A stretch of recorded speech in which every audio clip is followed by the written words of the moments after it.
Hi guys, welcome back to another Big Al's bouncer videos, and today's video is all about being a bouncer, easy work or hard work. And talking about which, someone just comes right on my ass tailgating.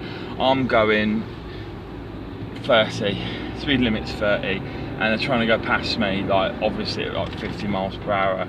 Fucking hell, the temptation to deal with them is paramount. But anyway, I'll keep an eye on them. But this is about being a bouncer easy or hard work? Well, I'll tell you right now, it's a bit of both.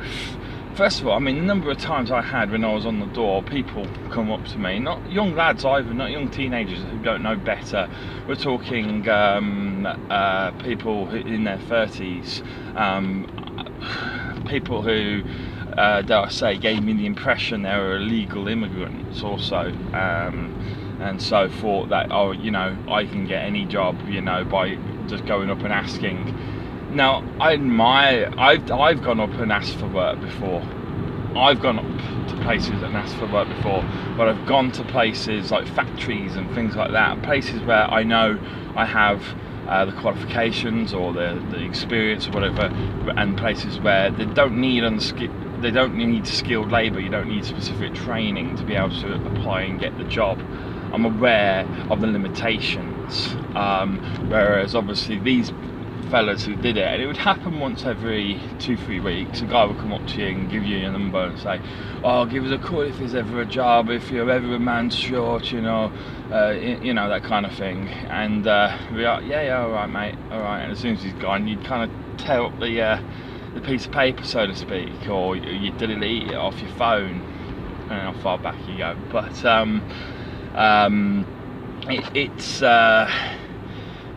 it's not easy to get into, I suppose is what I'm saying.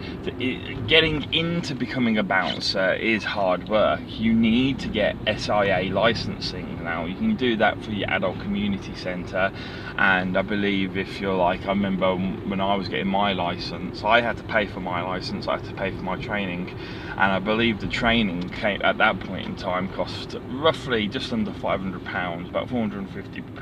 No, sorry, it cost about £250, and it cost £200 for the licence. So total cost just over £450 roughly, if I wanted to be able to work as a doorman. And that's a lot of money, especially when you're trying to get a job because you haven't got any money. It's one of those annoying sort of catch-22 situations. But there was a couple of guys there who obviously were teenagers, and I assume they were either from an orphanage or a homeless sort of centre, and they had what looked obviously like social workers helping them. Every day they would come and pick them up, and they told me explicitly, they came and said, oh no, I don't have to pay for it, I'm not paying for the fees. I said, how are you affording these fees? They're expensive, aren't they? And they go, oh, I don't have to pay for them because I'm actually getting through such a scheme. So guys, if you can't afford the training, go and look online at what government sort of schemes are available at the moment to help fund young people getting jobs, and you might find that the only real way of doing it is to kind of do it as an apprenticeship. I don't know if you can do security as an apprenticeship. I've never heard of an apprentice doorman, but you know, the government does weird things, and it might be available. The other thing, as I say, might be just getting, if you're really sort of in the rough and you are homeless, you know, and all the rest of it, or you haven't got a parent or guardian, and obviously the government's probably going to help you at that point, like it did with this young lad who was with me. But otherwise, guys, you've got to accept that you've got to cough up money to get your license. You've got to cough up money to get paid for your training that you have to pass. It's not hard to pass, it's very easy to pass, don't worry. As long as you can speak English and write English, then it's fine. If you've got a language problem, I don't know if they do it in alternative languages, but to be honest, if you've got a language problem, Doorwork's probably not for you. Basic communication's acceptable, but you know, at the end of the day, you are going to be dealing with an English-speaking community, and you're going to need to be telling them what to do. So brush up on your English-speaking skills if that's something that is going to be a barrier to you if you're living here over in the UK. Once you've got your license and done your training, depending where you live, there's these courses once a week, twice a week sometimes. Where I lived, it was once a month. You had one chance every month to go do your training. It took me 3 days to do my training. You get your results back, I think, almost immediately within a week, and alongside your license, and it's fine, it's great. And as soon as you get your positive result, as soon as you get the thumbs up to say that you've passed, even if you're waiting for your license to come through the post or anything like that, you are able to work on the doors at that point in time. You just have to be able to quote your door working reference number, I think it is, if the police come round and say, well, hang on, are you unlicensed? But generally speaking, the test results should come, unless it's changed now, with your door license. Okay, and it doesn't take long. So overall, booking in for training, passing the test, getting your results takes roughly, let's say, a month. So that's a month where you've got to be able to fund yourself with other work whilst waiting to get your license. Then if you've got a job lined up, great for you. If not, then you got to go job hunting.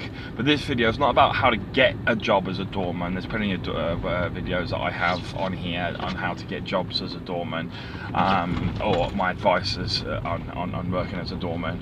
This is the job hard? Is it easy? Is it hard? Whatever. And the simple answer is, it's easier work than any other work I'd done up to that point. And by what I mean by that is, up to that point, I had to do unskilled labour jobs, because I just left university. There was no postgraduate jobs at all available, and I had to work in factories, and the job that I fell into quite quickly, I did a few things like packing boxes and driving people around and things like this, but you know, like picking up the workers in a minibus and stuff like that. But my main job in the end became, until I managed to get my door license, became loading articulated lorries, loading them with boxes that had been done by the boxing team on the in the factory. I'm just going to see if I can park somewhere where there's a bit better light, so it doesn't look like I'm too flushed out for you guys. There we go, reversing whilst doing a video. That's the first of everything. Excuse me.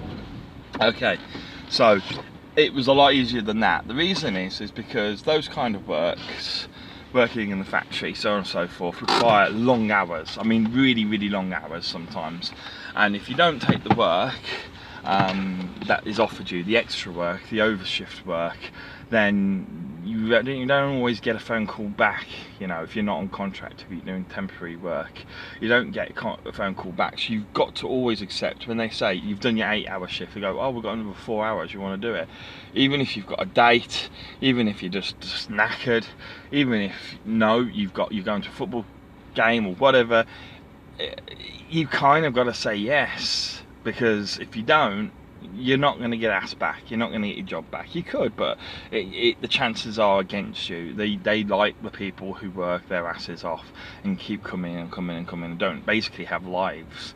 Who can work 12 hours a day? I mean, it's very, very difficult every day of the week, and still maintain some kind of substantial life. It's possible, but it takes a lot of effort. And when you're a young teenager, going from a student who's got basically a lot of time on their hands to suddenly no time on their hands, it's a bit of a cultural change as well. For some of you who are going into who have done that kind of work, they went from even harder work, so it wouldn't be such a cultural shift for you guys in any way whatsoever. You'd probably find it a piece of piss. But for me, loading lorries was very hard. It was a physical job. I had to carry boxes all day long, with minimal breaks, and it was tiring. It was very, very tiring. Standing on the door, saying hello every now and then, or mate, you gotta go every now and then, that was easy work. And it was, for the majority of the time, door work is easier work than other jobs out there. But obviously when things kick off, it is really your responsibility to protect the property and the customers and the staff within that property against those who seek to do them harm.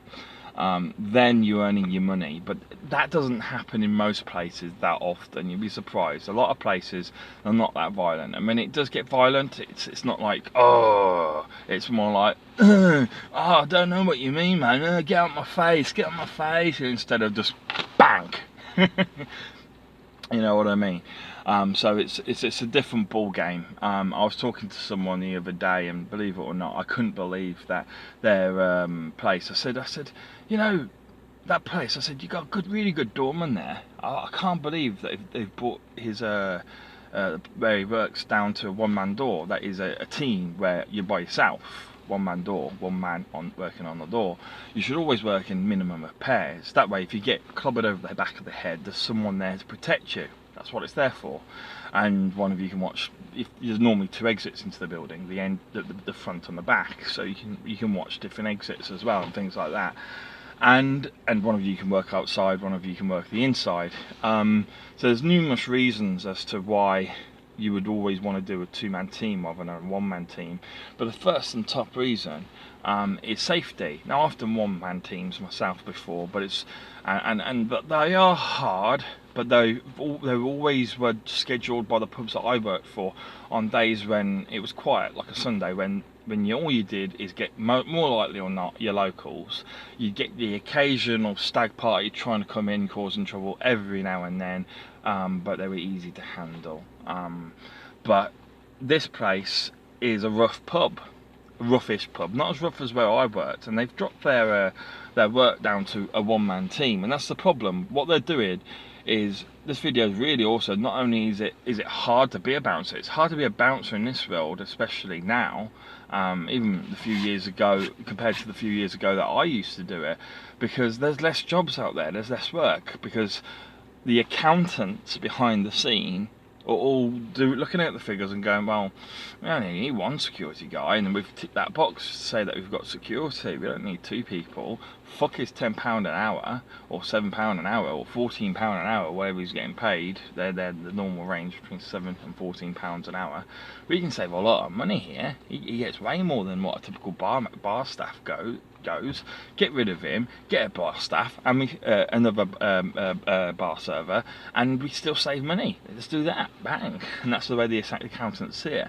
And so your job is always out on kind of jeopardy as a result in places, until they realise that there's 2 doormen on that, or 3 doormen or 4 doormen on that place for a good reason.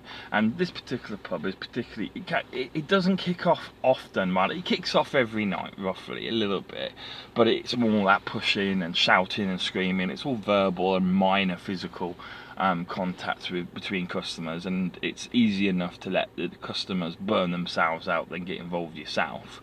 The guy who runs it is known as the kind of the nice guy, the nice doorman, who people just don't want to argue with. If he says, look mate, come on, stop it, calm down, people do it. He's got a nice way about him, a nice reputation, which is the best way to be. He's not going in and everyone's thinking, fuck me, I'm going to get my head clappered, you know, I'm going to get my head smashed in here. Oh God, what am I going to do? You know, you don't want that reputation as a doorman. Sometimes it might be useful to be able to have that, so people know that if it kicks off, you're going to win. But nonetheless, you don't want to be ruling the place through fear. You want to be ruling it through respect and through adoration, perhaps, and just through, you know, cracking the odd joke here and there and stuff. Just being a nice, genuine, easygoing guy, just like any other walk in life. Just be a normal person who people like, and then, you know, you deal with things as they happen. But what makes it hard for him now is when this place kicks off, it doesn't kick off, as I say, often seriously, but when it kicks off seriously, and it will kick off seriously once every sort of 2 to 3 months, it kicks off in the level of a brawl. And when I say a brawl, I mean it literally, where every single person in the pub to some degree becomes involved in this fight. Women taking the stilettos off and throwing them across the bar, across the entire length of the pub. People trying to hit other people with chairs. I've never heard of people getting hit by ashtrays. I don't think they have them in there or anything like that, but it's the kind of place where when it's going to kick off like that, that's what's going to happen. And you're going to get at least 2 or 3 groups of men who, for some reason, I don't know why, they probably don't even know why when they wake up and are hungover. But you get at least a couple of groups of men, at least 4 strong each. That's 8 men at least, fighting one another, properly fighting one another, punching one another. It could be bigger, and as I say, it could involve the entire pub. And at this point, and then one-man door, what the hell are you gonna do?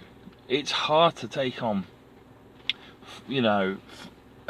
6 to 10 men all by yourself. It's possible, but it ain't easy, and it ain't what you ain't getting paid enough to do it. And the doorman who does it, to be honest, he just thinks, fuck it, I'm gonna leave it.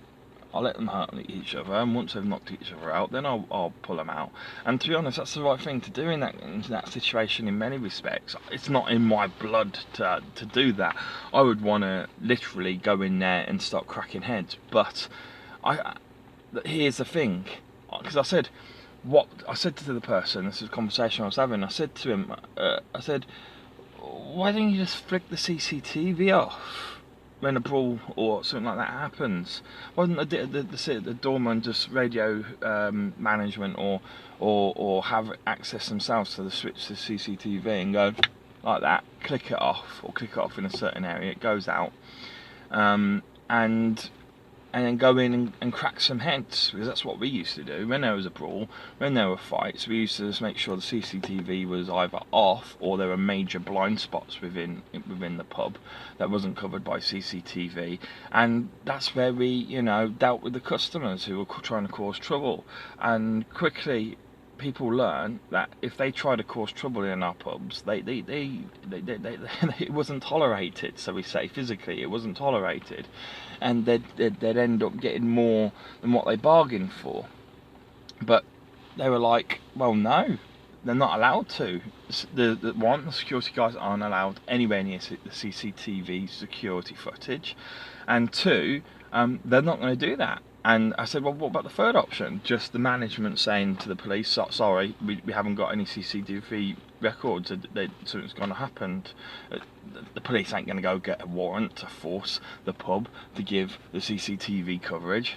They could simply just refuse to make up some story saying, no, we don't have it, they're just fake cameras. That's one of the pubs that I used to work at used to say, because the cameras are obvious, they obviously did have CCTV, and they just said, no, they're fake cameras, they're there just to deter people, to make them think they're being watched, but they do nothing, there's no filming them or anything like that. And again, these options, apparently, they don't exist in this pub. Why? And I'll tell you why. It's a franchise pub. Big franchise pubs are taking over. They're killing the little guys, the guys who have 1 or 2 pubs at most under their own personal ownership. These places own hundreds, if not thousands, of pubs. They're big companies. They pay you shit wages. They treat you like shit, in my opinion, because the person I used to speak to, as I say, worked for them, and I saw how crappy they were treated in many respects. And in addition to this, you're just then a number. You are controlled by the accountants, and you can bet your bottom dollar if something ever happened and you protected that property against someone who was looking for it, who deserved a good knock on the old head, so to speak, that you wouldn't have them supporting you. They'd be supporting the customer as the victim of your aggression. And it makes sometimes, aggression is not the answer, guys. I've always said that. As a doorman, you're there to protect. You're there to, and I can't echo it even more, you're there to protect the property, the clientele and the staff, and you are there as a guardian first and foremost, and as a meet and greet individual. You know, hello, how are you doing? Hope you have a nice day today. Have a nice night, something like that. That is what you're there for, really. But you know, it is understood that what you're there for is when it kicks off, you're the guy dealing with the arseholes, not the staff, not the other staff. The bar staff should not be getting involved. The management should not be getting involved. The kitchen staff should not be getting involved. It's the store staff who should be getting involved, removing individuals who should not be setting the pub. But unfortunately these days, even though the work itself is easy, because the mass majority of the time, 95% of the time, you're literally just be standing around doing nothing, because 95% of life is nothing. You do nothing most of your life, and it's the same in the job. You do nothing, nothing's happening. You can just sit there, watch people. If you've got a nice pub, they'll give you as many free pops as you want. So you get, you know, like Coca-Cola or whatever, you get a glass of pop regularly given to you for free as part of your job. Not everyone does that, but it's a nice hostility to show towards your staff. And you sit there and enjoy it, and especially when the football season's on. I don't like sport, but if the football season's on and you're working inside, you can watch the footy. It's nice. It's nice. You can have a nice time. And for me, what I used to enjoy was on the front door, just talking to the locals, getting to know them, being friendly, getting to know new people, talking to complete strangers, people who are on holiday, things like that. It's a nice job to have when it's going well. But unfortunately these days, when things go upside down, when the shit hits the fan, so to speak, when things get bad, it's a whole another ball game now, because you've got to know the type of pub that you're working for. You've got to understand the parameters that they expect you to work in, and then if they're not going to look after you, if something bad happens, that is, you hit someone who is trying to hit you, but you just happen to hit harder or hit them first, because they're drunk and they miss or something, that you're not going to be prosecuted, that they're going to try and protect you against the prosecution of the law to some degree. They're going to go, no, he's being employed, it was self-defense, blah blah blah, which it would be self-defense. You should never strike anyone, even as a doorman, for any reason other than self-defense, and you should do the minimum force possible, right? But some pubs, you can tell they're not going to be like that. You go, nah, he's bad egg, he is, give him the sack. Yeah, we don't want him around. So as a result, the job is becoming harder. Not because of the customers will always be the same. Bear in mind, your customers are people who are just going out looking for fun, who want to drink, who want to pull a girl, and have a good night half the time. That's the mass majority of your customer base, and they all tend to act the same. They're there getting drunk occasionally, there's drugs involved, but we all know how people are on drugs. They all act the same way. So once you've seen one person on MDMA, you've seen them all on MDMA, and they're not a problem, to be honest. The only ones you have to watch out for are the people who take cocaine and other very strong stimulants like that, because they can get a little bit off their head and thinking they're immortal, and thinking that, yeah, I'm going to take that doorman on because I can beat him. I don't know what. I don't like drugs. Okay, I'm very anti-drugs. So as a result, I don't really know what it's like, but I've seen it obviously affect and change people. I've seen it change my friends. Nicest people you can ever imagine. They take it and suddenly turn into arseholes, and they've actually come to me as they can feel themselves turning on that stuff, going, mate, take me home, because I know I'm going to hit someone. You know, I'm getting nasty. I can feel the nastiness in me, and I'll take them home, or keep an eye on them at the very least, so they can have their fun in the club. But I'll keep an eye on them, and as soon as they start getting a little bit too much, I'll go, Ben, or whoever it would be, home now. You know, and they'd listen. They'd respect me enough to listen to it. So you've got to protect your friends in those situations, but as a doorman, you do see that. You see people on drink, you see people on drugs, and that will always be the case. That's why doormen are often required, because those two substances make normal people act abnormally. But nowadays, unfortunately, it's not the customers who make your life hard, and they can make your life hard, trust me.